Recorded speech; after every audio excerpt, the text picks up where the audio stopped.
Hi, everyone, and welcome back to the Deborah Peters Show. This is Deborah Peters, and I'm actually not on a jet today. It's hard to imagine, but yes, it's true. I'm grounded in one spot for at least a few days anyway. I'm so glad to have you join me today. I have an amazing guest. We're going to teach you how to reclaim your soul. But before I get into that, I want to say thank you for being a part of the Deborah Peters Show. Really appreciate all your comments and your likes. Definitely when you subscribe, I'm on all the major platforms from iTunes, Spotify, Rumble, SoundCloud, and the list goes on and on. Really appreciate that because that's what really builds the channel. Also, I want to give you a little bit of an overview about what this show is about. It's about consciousness. And I see consciousness as the pathway to fulfillment, to life fulfillment, to happiness, to good health, because in consciousness, in your beingness, you become more aware of you. And there's nothing more powerful than being very aware of yourself and being able to observe what it is that you're creating through your thoughts and your emotions and your energy, because then you can shift pretty much anything that's going on in your life and turn the tables and turn the tide, so to speak.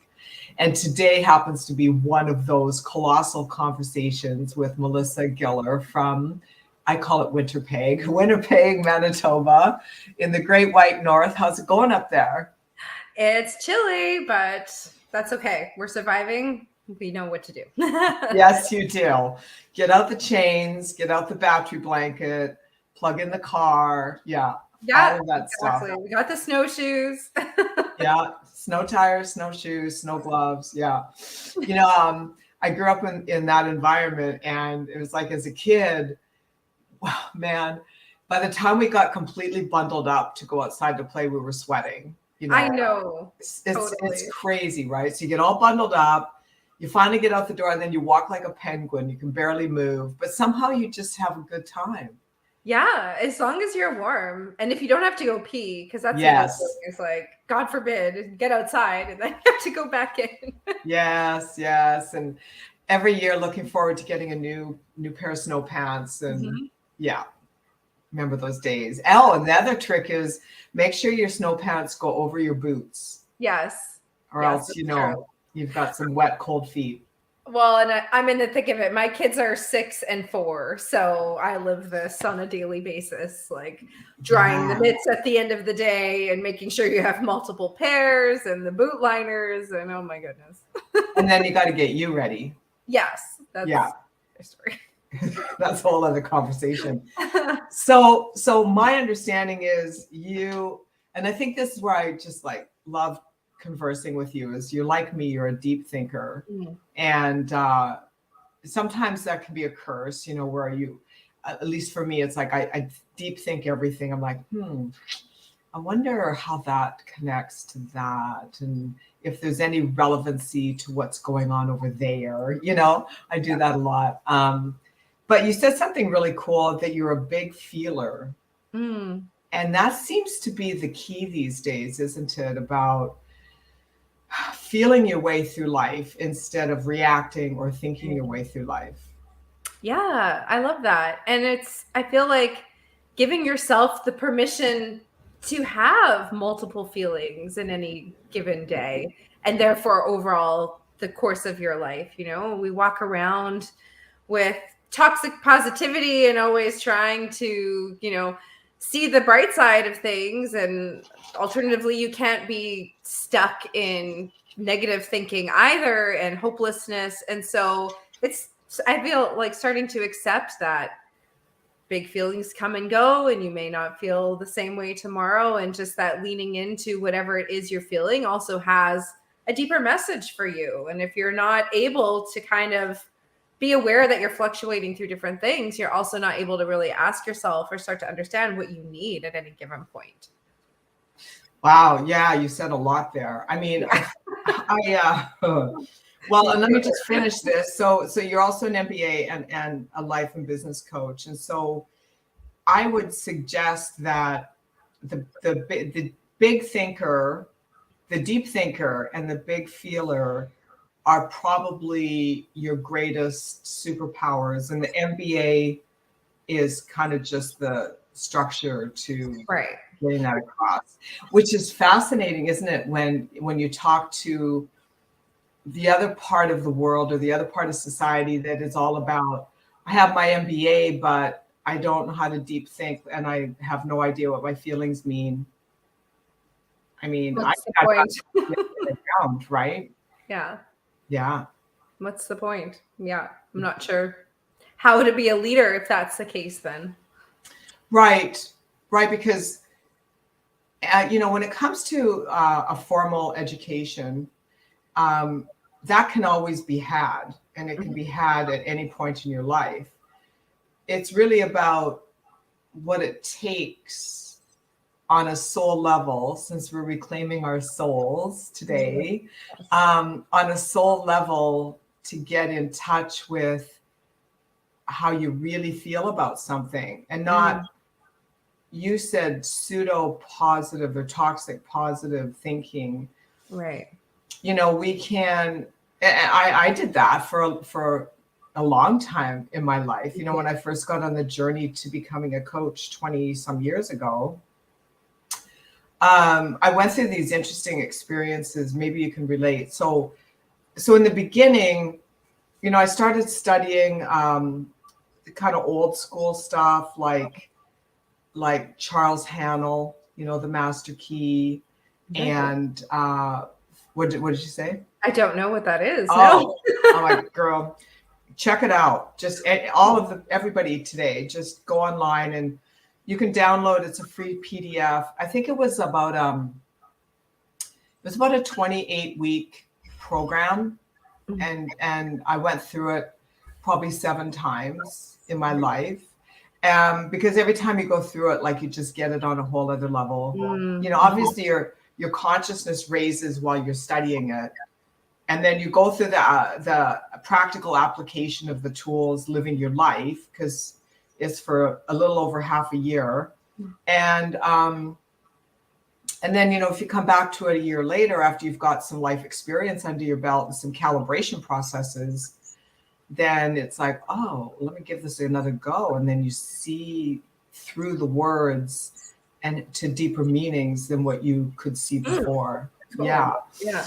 So I kind of came out of that sort of realm of the spiritualist movement, which was at the early 1900s. There was Charles Hannell, there was Florence Scovel Shinn, there was Wallace D. Wattles, and then there was, the whole manuscript about Carnegie and Rockefeller and all of that, Napoleon Hill's work. So that's where I came from. So I went through this process where in the beginning, I was studying that material. I was going to workshops.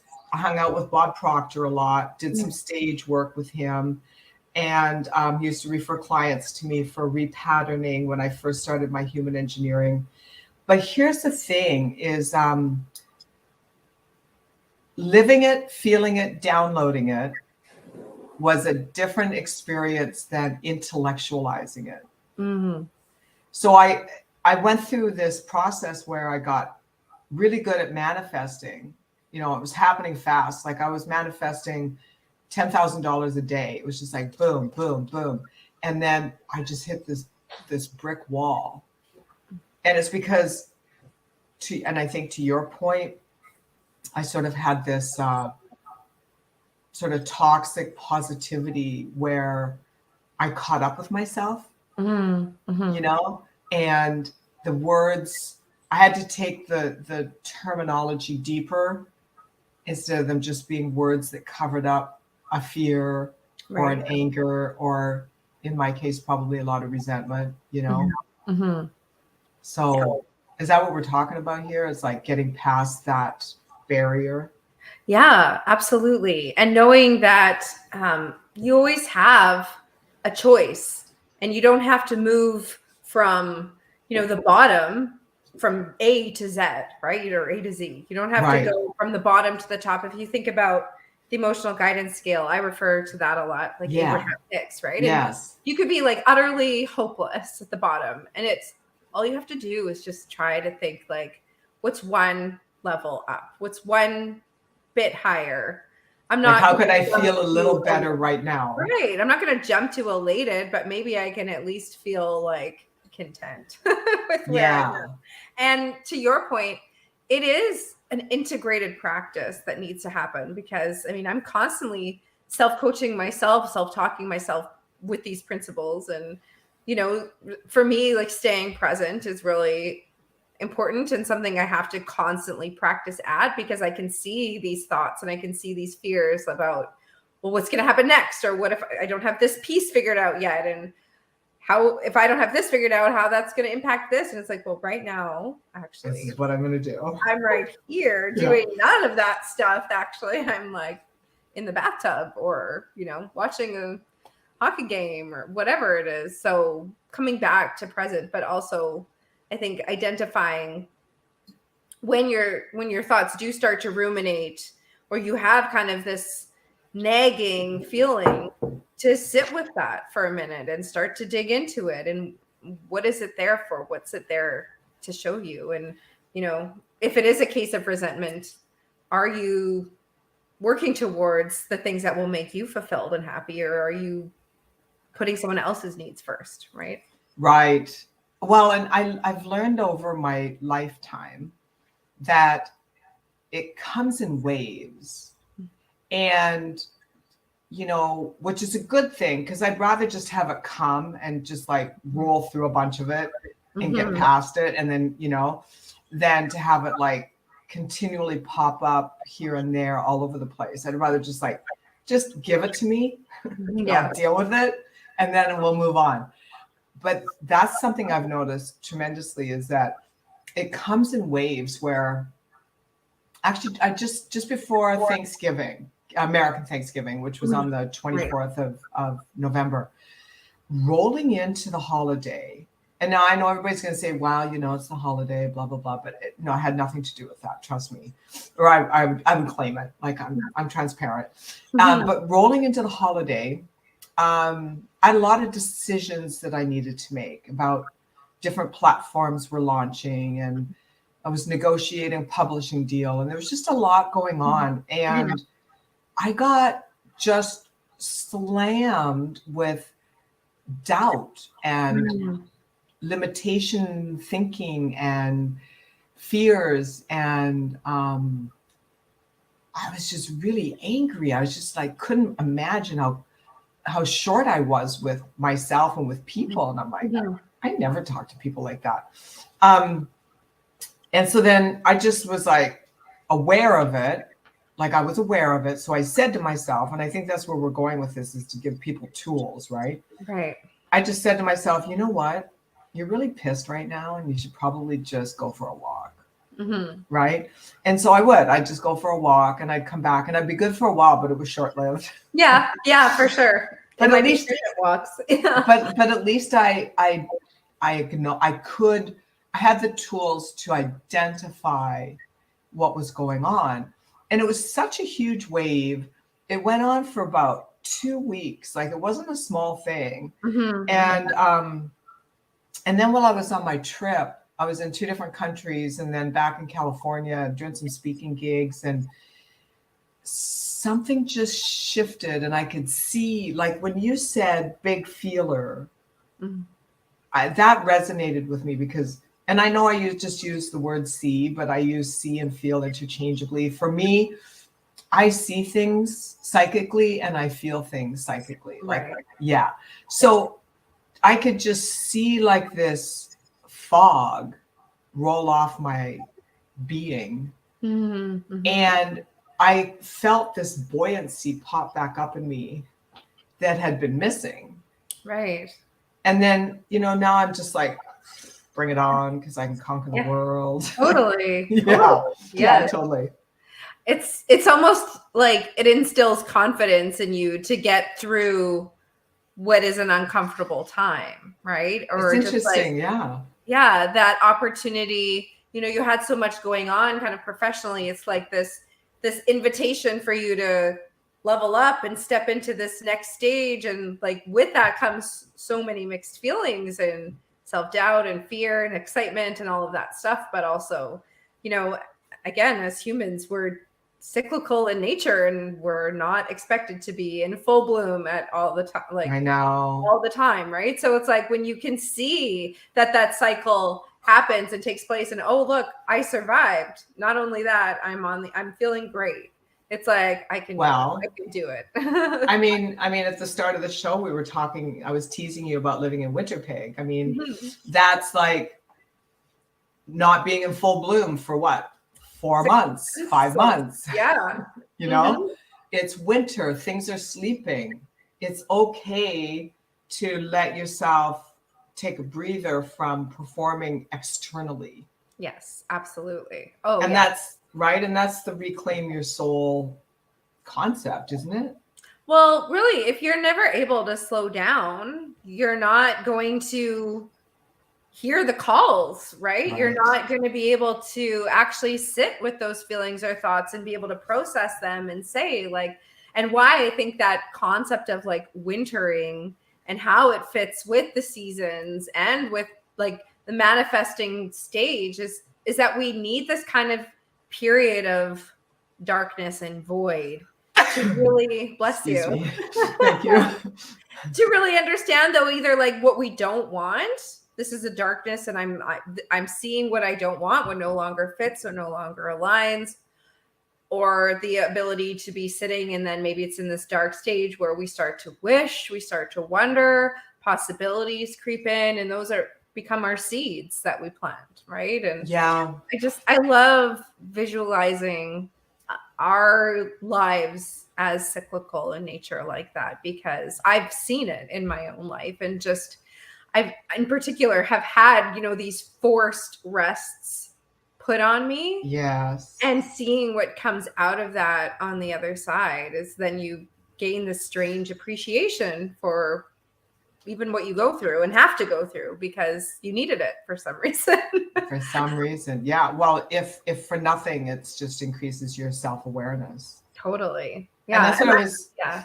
I don't like to think that, anything isn't for some reason. Like I do think that anything is your teacher if you allow it to be, right? So it's not just a coincidence. Right. Well, and that's what I was trying to explain introducing the show, is that everything is an opportunity for growth and expansion. And whatever's going on in our lives, it could be the worst thing that happens to us, or it could be the breakthrough that happens through us. And that's just a shift in perspective that's really super powerful. Yeah, I agree. I love asking myself, like, when I catch myself saying, like, why is this happening to me? Right? It's happening for me. It's happening for me. What's the blessing? Not, right? So it's like, so how can you make the most out of it? How can you take that lesson? Well, I've been really working on not using the word lesson because, you know, and I've been waiting for the opportunity to roll this out. Hold on. I've got a little bit of a like head cold from flying and being on planes and different climates, 3 different climates in 3 weeks. So it's a new age concept, let's say. I don't know what else to call it, but let's say it's a new age concept that we're here to learn lessons, and that's what caused us to grow. And I really don't believe that anymore. I just always sort of had some kind of a like angst in my body when I would hear that or read that in a meme, and I'm like, that's really not true, because this is something I've believed forever, and that is there's no such thing as karma. We create our own karma. And so that's a spin-off of Santa Claus, that if you're not good, you don't get gifts. Right. And it's a manipulation to get you to behave in a particular way that suits other people, which I think is fundamentally flawed. And so the idea then that we come to this planet to learn lessons is an extension of Santa Claus. Like right? tests. I know what you mean. Yeah. Yes, because I have that feeling about like it's a test. Yeah. God is testing you. It's like, yeah. But then you have to believe it, to believe that. Then you have to believe in the old man-made religious concept that God is this horrible judge and can't wait to punish you, right? So I just wanted to say that because I've been training myself, instead of using the word lessons, to use the word expansion. Mm-hmm. Like this is a call for expansion. Yeah. And it's talking about souls. It's your own soul that's calling you. So this was the epiphany that I had this last 2.5 weeks, 3 weeks traveling. I just like, I love the work you're doing, and I love that there's somebody on the planet that's actually helping people become aware of their own soul. Mm-hmm. Because I think I went through a great chunk of my life ignoring it. Like my soul has always been there, guiding me, pushing me, showing me, opening doors for me, because it's all, our soul is like this innate blueprint that's always holding the space for our greatness, our ease, our joy, our prosperity. But if we ignore it or push it down or override it with our ego, which was my comment to you about education, I'd rather hang out with somebody that's a deep thinker and a big feeler, if I had to choose, than an MBA, because anybody can study MBAs. Yeah, absolutely. But can you tune into yourself enough to be a deep thinker and connect the dots in the universe as to how the neurons are firing, across the vast multiverse, whatever you want to call it. Anyway, so this whole soul thing during my trip was just, saying to me, if you relax right now, I will get everything done for you within the time you need it, and you'll be back at your meeting. So I was driving around town. I had to do all these things, and then I had to shower, and then to get to this event. And the odds are stacked against me in terms of the clock. Mm-hmm. So I would put into my GPS, like I needed, for example, I needed a store that started with a T. So I put in the name of the store, and it came up, populated. I chose it, clicked start, but then it routed me to a Target. Oh. And I got to the Target parking lot, and I'm like, this is not where I want to be. And I'm further away from the store now than was before, to where I really need to go. And then I heard this voice say, if you just go inside, you're going to find what you need, and it's going to be a better deal. Yeah. Buying a piece of luggage. And I go inside. I find the best piece of luggage at even less than the other store had it. Amazing. That happened to me twice. So then the next stop I needed to make was the Goodwill, to like drop off a donation of bags of clothes. And so I put in Goodwill, took me to this other place that was not even a Goodwill related store. But I was like literally at the driveway over from Salvation Army. Oh, funny. So that's where it needed to go. And that's what Someone I'm saying. There needs what you had. Yeah. They're praying for like a pink dress with this thing on it. Exactly. So, and then I got into the parking lot, and I was loading up the cart with all this stuff. I had my stuff, I had friends' stuff. And this gentleman said, can I take that cart in for you? And I'm like, oh my God. Yeah. Like the whole thing, the whole day, the rest of my trip was precisely like that. Amazing. And and you can that's a soul directive. Yeah. Right. Yeah. So in your work, how do you get people to develop that relationship? Because it's there. Mm-hmm. It just needs attention. Exactly.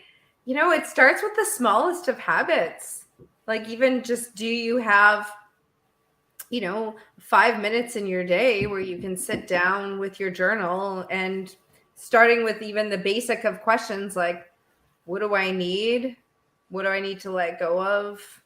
Yeah. Who do I want to become today? Even if it's honestly just like a brain dump of whatever's on your mind, you'd be surprised what free writing, I mean, you wouldn't be surprised, but individuals would be surprised with what a free writing session can do.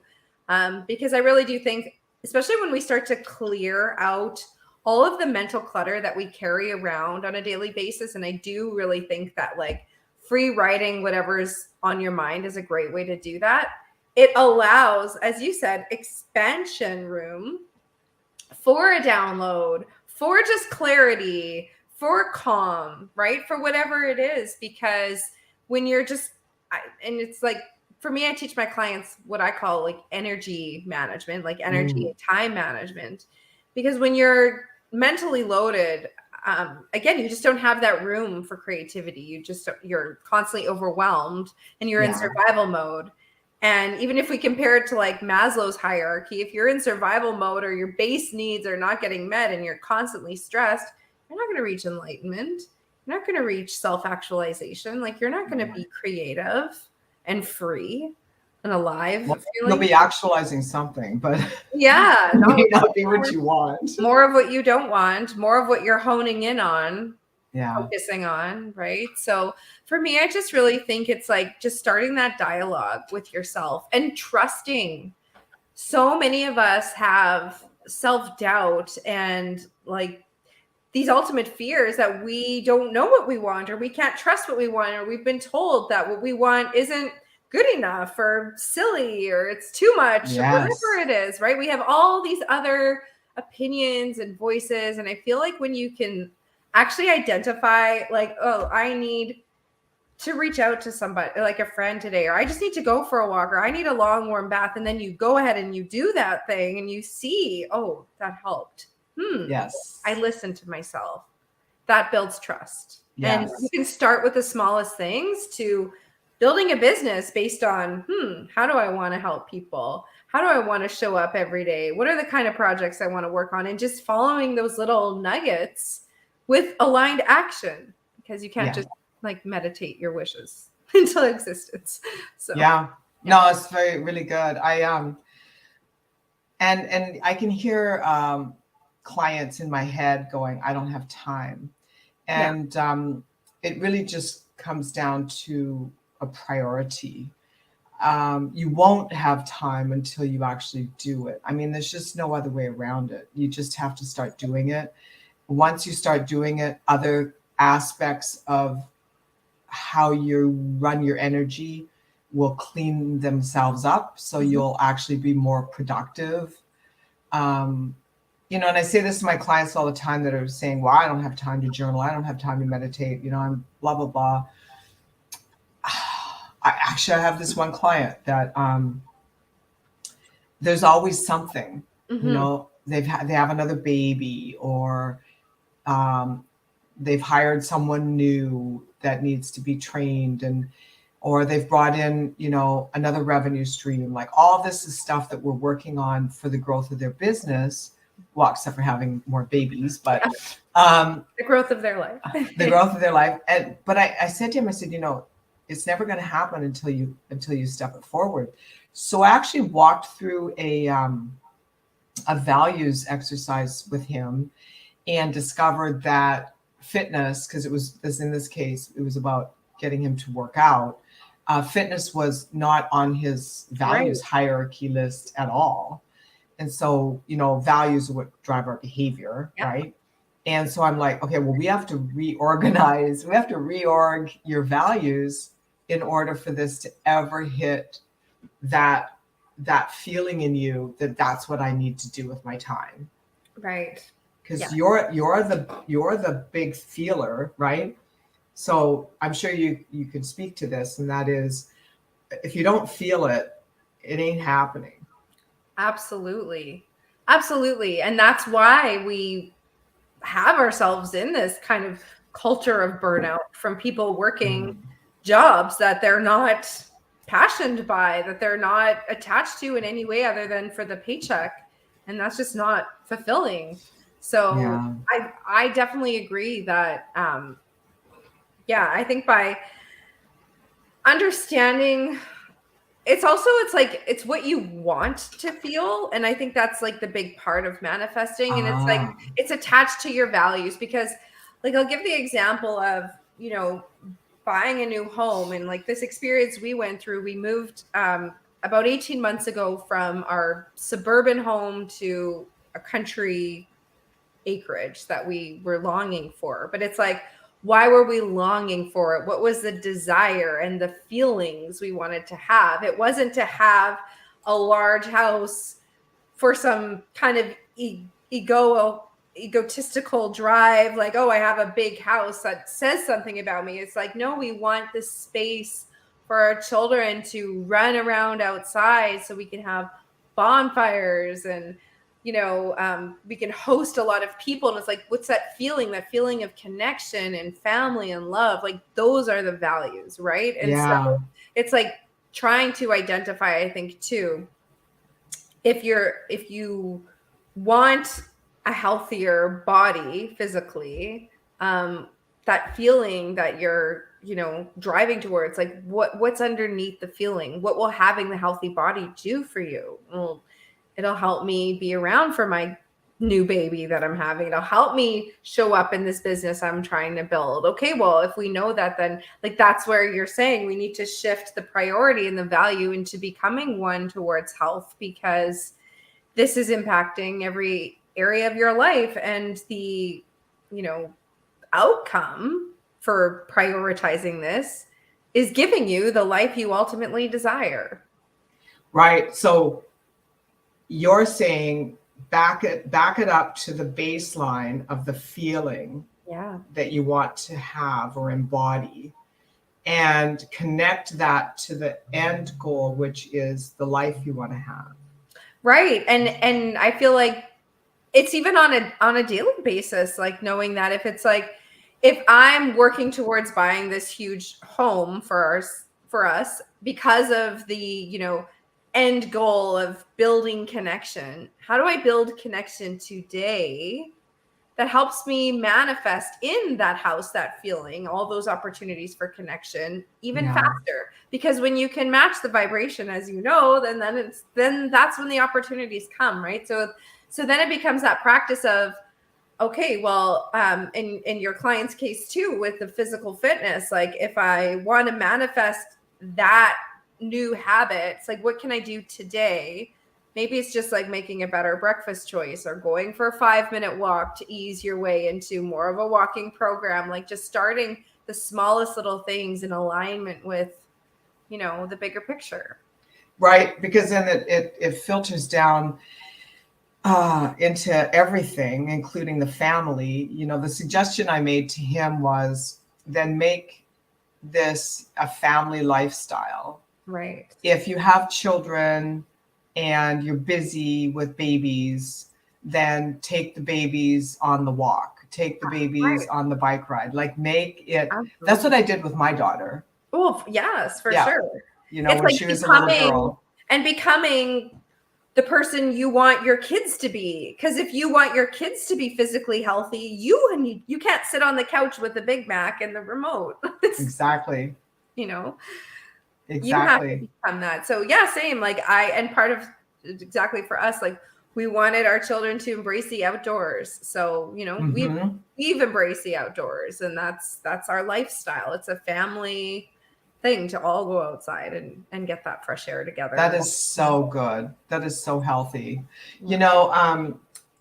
I think what you're referencing is the master feeling. Like, I do this intention exercise with my clients about having them connect to the master intention Mhm. behind anything that they want, or master feeling. And so, it's too long to walk everybody through this exercise now, but suffice it to say, like, for me, one of my master intentions is to be free. You know, I think ever since I was a little kid, freedom was like this big deal for me. And rightly so. I mean, I grew up on a farm, rural area, you know, 30 miles from town, nothing between me and the open land, then a few fence gates, you know, a few gates in the fences to learn to open and close. And the rule was, as a kid, you know, if you can ride your horse through the gate, if you can close the gate. That was the rule. Okay. So you know, you had to have either a stick with you to leverage the gate, or you just had to have strong enough upper body strength to be able to close the gate. And you know, I've talked about this on other podcasts. When I was 10, I was in 4-H, and I was at my 4-H leader's ranch with my horse, and we had finished a weekend of 4-H activities, and my mom just couldn't pick me up. She just didn't have time to drive that 14 miles with the trailer, the horse trailer, to pick me up. She was farming. And, you know, when you're farming and the sun's shining, you don't stop for anything. Even if there's the most fun thing going on in town, you just keep going. So I rode my horse home by myself, 10 miles or 14 miles when I was 10 years old. Wow. And so that level of freedom is like a master intention that drives every aspect of my life. And I would bet if you and I were to do like a social experiment, and we were to ask people, what's your master intention for your life? They would have no idea what you're talking about. Right. But to actually discover that's okay. So that's step one. Yeah. And then step two is to use that as a calibration tool. So like you and your family decided you wanted this acreage, 100% came from a master intention. Now, I don't know, like I use the word freedom. What would you use? I use like feeling alive. Yeah, that's the word I use. Yeah. And I've also, I think too, I said that to someone else and they're like, oh, so like being present. And I'm like, yeah, I guess it's being present. Nah. It's not just being present. It's being like alive, invigoratedly present. Yes. You know, it's different than just in the moment. Right. Well, and so that's another thing too, is that, and I learned this when I was becoming a master trainer in neurolinguistic programming. When you have someone in the room and they use a word, don't reframe the word for them if it's a positive word. Like, let them choose their word. So for you, alive and present. And I felt that. I felt alive was up here and present is here. Yes, totally. There's a gap. Yeah, totally. Yeah, like present, I think I kind of aim for for status quo. Sure. Right? I'd like to be present and intentional in my life every day, but I don't feel alive in every moment of every day. Yeah, exactly. Exactly. Right. So maybe that's a good test that the listeners and the viewers can do with themselves, is ask themselves that question. You know, it's like, what's the master feeling in my life that I attune to? Because for me, I think you really attune to the word alive. Right. Like your whole being lit up. Like if we were to plug you in, you could probably power the computer, you know? And for me, it's freedom. And so that's like step one. You got to figure that out. And then and then use that as a tool. You know, ask yourself, well, why did I make that decision? I'll give you an example. I made this really in the moment decision at the airport to pay for a piece of luggage that I didn't, in hindsight, need to pay for. I could have checked it for free at the gate. And I just didn't realize, you know, I was like, and so I had a conversation with myself after the fact so that I didn't beat myself up about spending unnecessary money. And I was able to deduce it down. Like my driver was to be free. Right. Check the luggage, get rid of it, and not have to pack it around 2 airports, you know? Right. So I understand why I made the decision. I made it from that master intention. I in essence achieved my goal. Right. I was free of it. Yeah. It Yeah. cost me money. But Right. But it's the reframe. Exactly.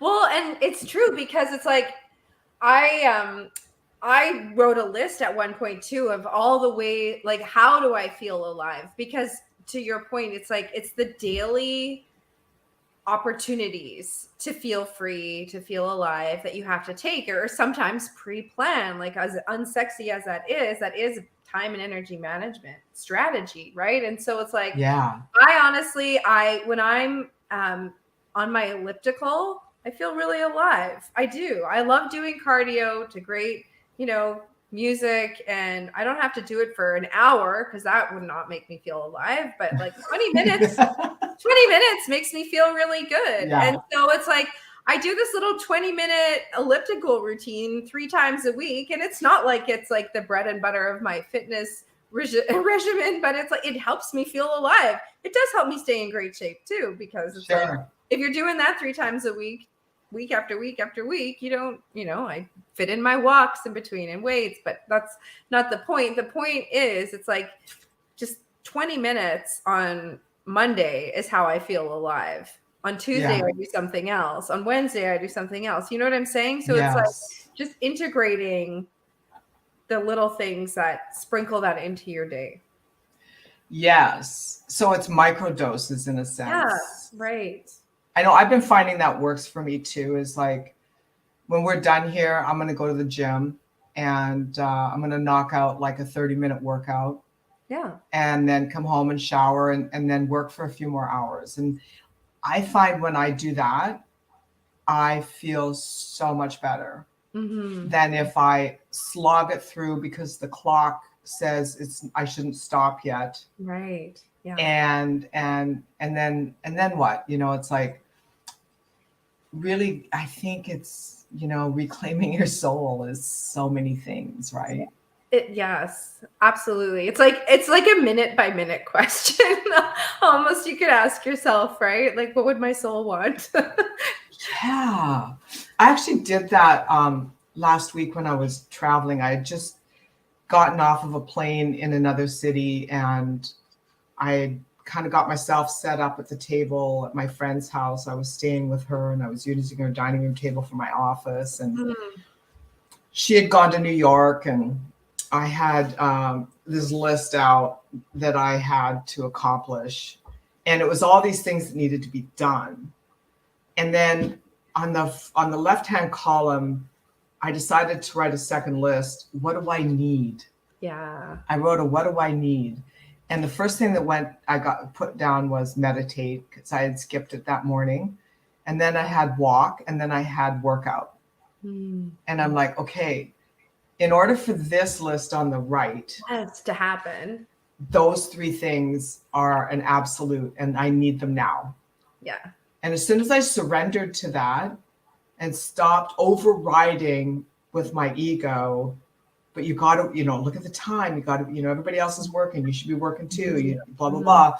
Whatever that story is. Right. And I gave myself that space. It's like, not just that day went better, like the next week and a half went just like. Totally. Yeah, absolutely. And you would have been way more productive after, knocked off that list with much more joy and quicker than you would have if you, didn't give yourself that time. And just, as you said, like, you can take as long as you have to do a task, right? So. Yeah, you can. And so one thing I do is like, I will design the content for marketing campaigns when I'm out for a walk or a bike ride. Right. Or when I'm at the gym pumping iron, I'll write my speech in my head. Exactly. And then I don't have to like sit and force it. Right. Don't you think there's like a shift in the consciousness of humanity around this stuff? Like what we're talking about, just letting the flow come instead of the grind. Exactly. It's the like letting go of the grind and hustle culture, right? And this like, whose time are you on? I went through this period of time where I was out of my corporate consulting job, and like a former life, I was management consultant with a Big 4 firm. and I had my son, and I was, you know, a newer mom, and I'd be taking him somewhere, and I'd be like running around, and then I'm sweating, and I'm like, I'm late, and I'm like, for what? Yeah. Where am I going?